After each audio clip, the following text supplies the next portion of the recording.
Bismillahirrahmanirrahim. Assalamualaikum warahmatullahi wabarakatuh. Innal hamdalillah nahmaduhu wa nasta'inu wa nastaghfiruhu wa na'udzu billahi min shururi anfusina wa min sayyiati a'malina. May yahdihillahu fala mudilla lahu wa may yudlil fala hadiyalah. Allahumma shalli ala sayidina wa habibina wa syafi'ina wa maulana Muhammad salli wa sallim radhiyallahu ta'ala an kulli sahabati Rasulillah ajma'in. Amma ba'du.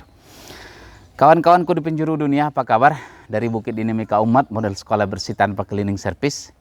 Kami mendoakan semoga hari ini kita dalam keadaan sehat walafiat dan bisa menjalankan ibadah di bulan suci Ramadan ini dengan baik. Amin ya Allah ya Rabbal Alamin. Kembali renungan menjelang senja. Menyapa untuk kali ini saya ingin mengulas tulisan saya di Hikmah Republika berjudul Mengalah Itu Indah. Ini sedap kali judulnya nih. Ngeri-ngeri sedap ini judulnya nih. Mengalah Itu Indah. Ini dimuat 29 Januari ya 2021. Februari atau Januari, ya. Setiap perjuangan ini pasti menghadapi tantangan. Tidak ada perjuangan yang kita lalui kecuali menghadapi berbanyak persoalan. Persoalannya bisa kecil, bisa besar. Kadang kita harus menghadapinya antara melawan atau mengalah. Mari kita tengok bagaimana Rasulullah SAW menyikapi persoalan dalam dakwah Islam ketika itu. Setelah beliau diusir dari Mekah dan hijrah ke Madinah, sakit tentu, sedih tentu, karena diusir dari kampung halaman, karena menjalankan misi kenabian, diusir. Dan setelah 6 tahun berada di Madinah, rindu sekali terhadap kampung halamannya Mekah, dan berdoa selalu. Dan dia pernah mengatakan kepada para sahabat, suatu hari kita akan berangkat ke Mekah. Tibalah 6 tahun kemudian, maka bersama kaum muslimin 1.400 orang, dengan pakaian ihram menuju Mekah, untuk menunaikan umroh.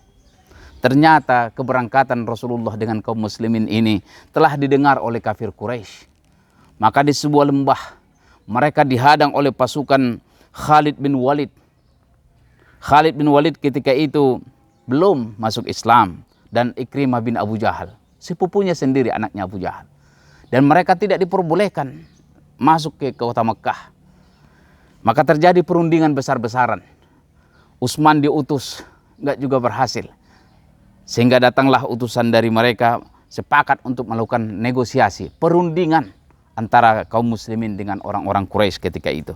Dari pihak Quraisy mengutus seorang yang ahli strategi perang dan perbincangan atau negosiasi politik namanya. Perundingan ini Suhail bin Amr. Mari kita lihat bagaimana yang kemudian perjanjian ini disebut dengan perjanjian Hudaibiyah, karena dilaksanakan terjadi di lembah Hudaibiyah itu. Saya baca buku tentang sirah nabawiyah, baik yang ditulis oleh Profesor Dr. Quraish Shihab. Itu memberikan penjelasan yang sangat indah bagaimana Rasulullah menghadapi perundingan itu. Begitu Rasulullah menyuruh Ali bin Abi Thalib untuk menulis Bismillahirrahmanirrahim di atas perjanjian itu, maka Suhail tidak bersedia. Harus diganti. Saya tidak setuju dengan ucapan itu. Ganti dengan Bismika Allahumma. Dan Rasulullah mau mengalah. Sudah, Ali ganti. Meskipun Ali sebenarnya berat. Ini nggak bisa dibiarkan begini. Tapi tulis. Dan Ali menulisnya.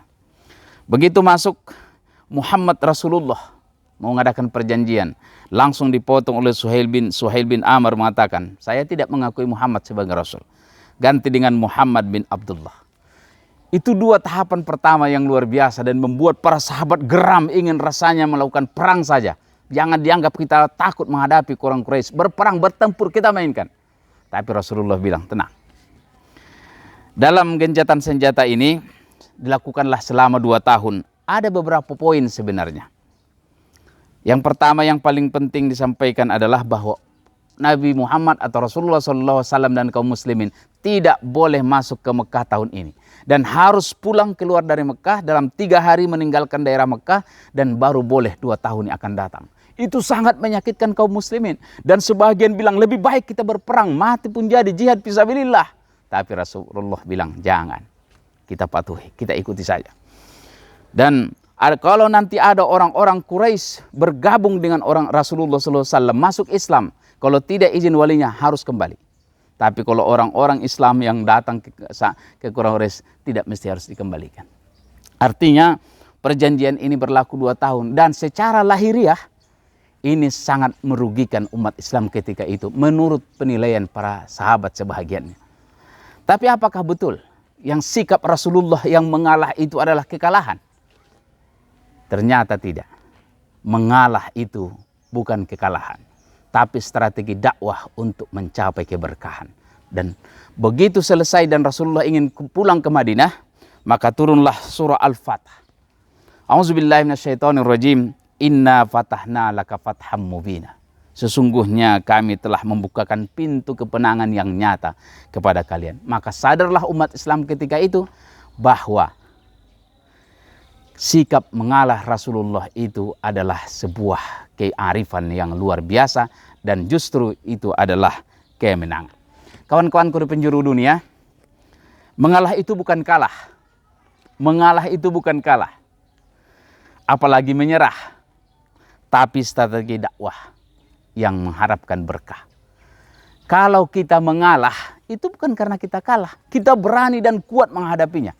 Tapi kalau memang kita kalah, karena memang tak mampu melawannya. Karena memang kita sudah pasrah dan menyerah. Ini tidak.